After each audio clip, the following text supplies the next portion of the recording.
एक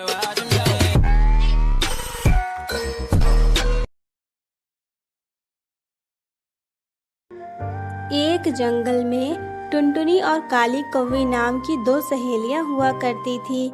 टुनटुनी अपनी छोटी सी बेटी भोली चिड़िया तो वही काली कौवी अपने छोटे से बेटे बंटी कौवा के साथ रहा करती थी। टुनटुनी और काली कौवी दोनों ही बहुत गरीब थे और दूसरों के घर में मेहनत मजदूरी करके अपने बच्चों का लालन पालन करते थे।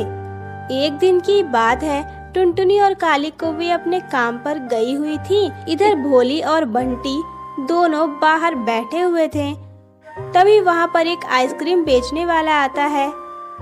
आइसक्रीम ले लो, तरह तरह के आइसक्रीम ले लो, बहुत सारे मनपसंद फ्लेवर वाले आइसक्रीम ले लो। अरे बंटी, वो देख, आइसक्रीम बेचने वाला आया है। चल हम लोग भी एक एक आइसक्रीम खरीद कर खाते हैं। देख कितनी गर्मी हो रही है, इतनी गर्मी में आइसक्रीम खाएंगे तो थोड़ी ठंडक मिलेगी। हाँ हाँ भोली, तुम सही कह रही हो, लेकिन हमारे पास पैसे तो है ही नहीं, फिर वो आइसक्रीम वाला हमें आइसक्रीम कैसे देगा? बंटी, चल हम उससे आइसक्रीम मांगेंगे। हम उससे कहेंगे कि हमारी मम्मा जब घर वापस आ जाएंगी तो वो उन्हें पैसे दे देंगी। ये सोचकर दोनों आइसक्रीम वाले के पास जाते हैं और कहते हैं, अरे आइसक्रीम वाले अंकल, हमें एक एक आइसक्रीम देना। बहुत अच्छी चॉकलेट फ्लेवर वाली आइसक्रीम दो, हम दोनों को बहुत पसंद है। बहुत ठंडी देना एकदम। हाँ हाँ, मैं आइसक्रीम तो दे ही दूंगा, पहले तुम 40 रुपए तो दो। एक आइसक्रीम 20 रुपए की है। जो आइसक्रीम तुम चॉकलेट वाली मांग रहे हो वो 20 रुपए में आती है, तो मुझे 40 रुपए दे दो, मैं तुम्हें आइसक्रीम दे दूंगा। आइसक्रीम वाले अंकल, अभी हमारी मम्मा घर पर नहीं है, इसलिए हमारे पास पैसे नहीं हैं। शाम को वो जब आ जाएंगी तो हम उनसे पैसे मांग लेंगे और कल आपको पैसे वापस कर देंगे। आप हमें आइसक्रीम दे दो। अच्छा, तो ऐसी बात है, तुम दोनों मुझे पागल बनाने आए हो? नहीं नहीं, मैं आइसक्रीम नहीं देने वाला। क्या भरोसा है कि तुम दोनों कल मुझे पैसे दे दोगे? रहने दो, अगर तुम्हारे पास पैसे कल आएंगे तो आइसक्रीम भी कल ही खा लेना। अरे चाचा, आइसक्रीम दे भी दो अब, बस 2 ही आइसक्रीम तो मांग रहे हैं ना, और वैसे भी हम पैसे तो दे ही देंगे कल। तुम्हारे आइसक्रीम खाकर कहीं भाग थोड़ी न जाएंगे। मैंने यहाँ भंडारा नहीं खोल रखा है, मुझे भी तो पैसे कमाने हैं। अगर मैं ऐसे ही आइसक्रीम बांटता रहूंगा तो फिर मेरा क्या होगा? चलो जाओ यहाँ से। आइसक्रीम वाला उन दोनों बच्चों को आइसक्रीम देने से मना कर देता है। भोली और बंटी दोनों अपने अपने घर चले जाते हैं। शाम को जब टुनटुनी घर आती है तो वो भोली का उदास चेहरा देखकर कहती है, अरे भोली बेटा, क्या बात है, इतनी परेशान और उदास क्यों लग रही हो? क्या हुआ है? तुम्हारी और बंटी की लड़ाई हुई है क्या? नहीं नहीं माँ, ऐसा कुछ भी नहीं हुआ है। हमारी कोई लड़ाई नहीं हुई है। बंटी तो मेरा सबसे अच्छा दोस्त है, उससे मेरी लड़ाई क्यों होगी भला? तो फिर क्या हुआ है? तुम इतनी उदास क्यों बैठी हुई हो? माँ, वो आज एक आइसक्रीम बेचने वाला आया था। देखो ना बाहर कितनी गर्मी है। हमने उससे एक आइसक्रीम मांगा पर उसने देने से मना कर दिया। उसने बोला कि जब पैसे होंगे तभी लेना। तुम ही बताओ माँ, अब हम क्या करें? हम इतने गरीब क्यों हैं माँ? क्या हम एक आइसक्रीम खरीद कर नहीं खा सकते? बेटा, तुझे तो पता ही है हमारे घर की हालत क्या है और हम लोग कितने गरीब हैं। हम लोगों के लिए तो 2 वक्त का खाना भी बहुत मुश्किल से नसीब होता है, फिर हम ऐसे में आइसक्रीम कैसे खा सकते हैं? इधर काली कौवी भी अपने घर आ जाती है तो वो बंटी से कहती है, बंटी बेटा, क्या बात है, तुम इतने परेशान क्यों हो? तुम्हारा चेहरा इतना मुरझाया हुआ क्यों है? क्या बात है? माँ, इधर एक आइसक्रीम बेचने वाला आया था, उसने मुझे आइसक्रीम देने से मना कर दिया। माँ, मुझे आइसक्रीम खानी है। माँ, जब तक तुम मुझे आइसक्रीम नहीं खिलाओगी मैं तुमसे बात नहीं करूँगा। इस तरह बंटी कौवा भी अपनी माँ से नाराज हो जाता है। इधर भोली भी टुनटुनी से नाराज हो जाती है। टुनटुनी और काली कौवी बहुत परेशान हो जाती हैं।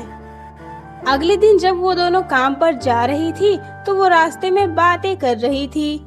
टुनटुनी कहती है, काली कौवी, हमारे बच्चों की इसमें कोई गलती नहीं है, हमें तो कुछ समझ नहीं आ रहा क्या करें। हमारे लिए तो 2 वक्त का खाना जुटाना भी बहुत मुश्किल होता है। फिर हम उन्हें आइसक्रीम कहाँ से खिला सकते हैं? हम उन्हें कुछ नहीं दे सकते, हम उन्हें कोई खुशियाँ नहीं दे सकते। गलती हमारे बच्चों की भी नहीं है। तुम तो देख ही रही हो गर्मी कितनी ज्यादा बढ़ गई है। ऐसे में आइसक्रीम खाने का मन तो सबका करता है, मन तो हमारा भी होता है, लेकिन हम क्या करें और हम उन्हें कैसे समझाएं? हाँ टुनटुनी, मैं तुम्हारी बातों से बिल्कुल सहमत हूँ। मुझे भी ऐसा ही लग रहा है। बंटी भी मुझसे नाराज हो गया है। वो कह रहा है कि जब तक मैं उसे आइसक्रीम नहीं खिलाऊंगी वो मुझसे बात नहीं करेगा। वो कुछ खा पी भी नहीं रहा है। मुझे तो कुछ समझ नहीं आ रहा क्या करूं। मैं उसके लिए आइसक्रीम कहाँ से खरीदूं? उतने पैसे तो हैं नहीं मेरे पास। टुनटुनी और काली कौवी की बातें वहाँ पर बैठी एक बूढ़ी चिड़िया सुन रही थी। वो उन दोनों के पास जाती है और कहती है, अरे बच्चियों, क्या बात है? तुम दोनों इतने परेशान क्यों लग रही हो? अरे बूढ़ी अम्मा, वो हम दोनों ना बहुत गरीब हैं। हमारे हालत इतनी खराब है, हम दूसरों के घरों में जाकर काम करते हैं और हमारे बच्चों को आइसक्रीम खाना है। उन दोनों ने आइसक्रीम खाने की जिद पकड़ ली है। अब हम उन्हें आइसक्रीम कहाँ से खिलाएं? इसके लिए पैसे कहाँ से आएंगे? हमारे पास तो पैसे ही नहीं हैं। कोई बात नहीं बच्चियों, तुम दोनों चिंता मत करो, मैं तुम्हारी मदद करती हूँ। ये लो, ये तुम दोनों ले जाओ। इसमें बहुत सारे जादुई आइसक्रीम के बीज हैं। इन्हें बो देना। इन्हें बोते ही अगली सुबह बहुत सारे आइसक्रीम के फसल निकल आएंगे, जिन्हें देखकर तुम्हें बहुत खुशी होगी। फिर तुम अपने बच्चों को जितना चाहे उतना आइसक्रीम खिलाना। ये कहकर वो बूढ़ी चिड़िया वहाँ से चली जाती है। टुनटुनी और काली कौवी को विश्वास नहीं होता। टुनटुनी कहती है, क्या ऐसा भी हो सकता है? कोई आइसक्रीम के बीज कैसे हो सकते हैं? आइसक्रीम की खेती कैसे की जा सकती है? कोई बात नहीं, हमें एक बार इसका इस्तेमाल करके जरूर देखना चाहिए। टुनटुनी, तुम सही कह रही हो। चलो चलो, हम दोनों जल्दी से घर जाकर इन बीजों को बो देते हैं। अब हमें काम करने की क्या जरूरत है? इनसे बहुत सारे आइसक्रीम निकलेंगे, फिर हम उन्हें बेचकर बहुत सारे पैसे कमाएंगे। नहीं काली कौवी, मैं इन बीजों को बोऊंगी जरूर, लेकिन काम करके घर जाने के बाद बो दूंगी। अभी मैं अपना काम नहीं छोड़ सकती, क्योंकि मुझे इन बीजों पर कुछ भरोसा नहीं है। क्या पता ये काम करे या ना करे। मुझे इन बीजों के ऊपर आश्रित नहीं रहना है। मैं जा रही हूँ अपने काम करने। टुनटुनी काम करने के लिए चली जाती है। काली कौवी अपने घर आ जाती है और अपने खेतों में सारे बीजों को बो देती है। अगली सुबह काली कौवी अपने खेत पर जाती है तो वो देखती है उसके खेत में एक भी आइसक्रीम का पौधा नहीं निकला है। तो वहीं टुनटुनी के खेत में आइसक्रीम लहलहा रहे थे। ये देखकर टुनटुनी बहुत खुश हो जाती है। वो अपनी बेटी को उसका मनपसंद आइसक्रीम खिलाती है। इतना ही नहीं, वो जंगल के सभी पक्षियों को बहुत सारे आइसक्रीम खिलाती है। जब काली कौवी को पता चलता है तो वो टुनटुनी के पास आती है और वो उससे कहती है, अरे टुनटुनी, तेरे खेत में इतने सारे आइसक्रीम, अरे मेरे खेत में तो एक भी आइसक्रीम का पौधा नहीं निकला। मुझे लगता है बूढ़ी अम्मा ने जो बीज मुझे दिए थे वो बीज खराब थे, इसलिए वो बीज काम में नहीं आए। कोई बात नहीं, मैं फिर से उनके पास जाती हूँ और बीज लाती हूँ। इस बार देखना मेरे खेत में भी बहुत सारे आइसक्रीम निकलेंगे, फिर मैं उन्हें बेचकर खूब पैसे कमाऊंगी। काली कौवी, तुम बुरा ना मानो तो मैं एक बात कहती हूँ। तुम ये सब मत सोचो। तुम एक काम क्यों नहीं करती? तुम अपने बेटे बंटी कौवे के लिए यहीं पर से आइसक्रीम ले जाया करो। उसे जितना खाना होगा उतना खिला देना। अरे नहीं नहीं टुनटुनी, अगर मैं यहाँ से लेकर जाऊंगी तो मैं बस बंटी को खिला सकती हूँ, लेकिन मैं अगर अपने खेत में लगाऊंगी तो मैं उसे तोड़कर बाजार में बेच दूंगी। और मैं तुम्हारी तरह ये दान पुण्य का काम नहीं करने वाली। मैं तो सबको पैसों से ही आइसक्रीम दूंगी, किसी को भी फ्री में नहीं खिलाऊंगी।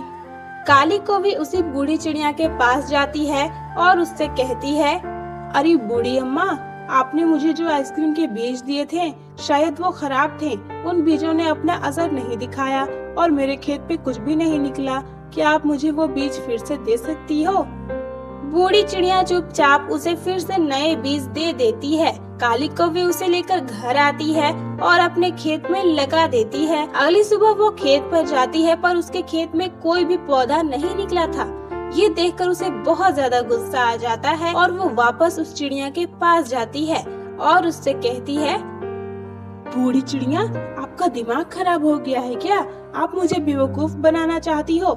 आपने टुनटुनी को अच्छे बीज दे दिए और मुझे बार बार सड़े हुए खराब बीज दे रही हो, इसीलिए मेरे खेत में कुछ भी नहीं निकल रहा है। आप बहुत बुरी हो।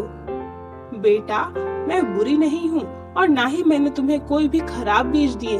मैंने टुनटुनी को जो बीज दिए थे वही बीज मैं तुम्हें भी दे रही हूँ, लेकिन फर्क बस ये है कि टुनटुनी उन बीजों को लगाते वक्त अपने मन को साफ रखती है और उसके मन में कोई भी लालच नहीं था, लेकिन तुम्हारे मन में तो बस लालच ही भरा हुआ है। अभी तो तुम्हारे खेत में कुछ उगा भी नहीं है और अभी से ही तुम ये सोच रही हो कि तुम उन आइसक्रीम को तोड़कर बाजार में बेचोगी। एक बार भी तुमने ये नहीं सोचा कि उससे तुम्हारे बेटे को कितनी खुशी मिलेगी और उससे तुम जंगल के बाकी पक्षियों की भी मदद कर सकती हो। ये सुनकर काली कौवी की आंखें खुल जाती है और वो कहती है, हाँ बूढ़ी अम्मा, आप सही कह रही हो। मैं बहुत स्वार्थी हो गई थी। मैं अपने बेटे के बारे में सोचने की बजाय मैं ये सोच रही थी कि मैं आइसक्रीम बेचकर पैसे कमा सकती हूँ। मुझे माफ कर दीजिए, मुझे कोई बीज नहीं चाहिए। मैं जा रही हूँ। मैं टुनटुनी से ही आइसक्रीम मांगकर अपने बच्चे को खिलाऊंगी। ये कहकर काली कौवी वापस टुनटुनी के पास आ जाती है।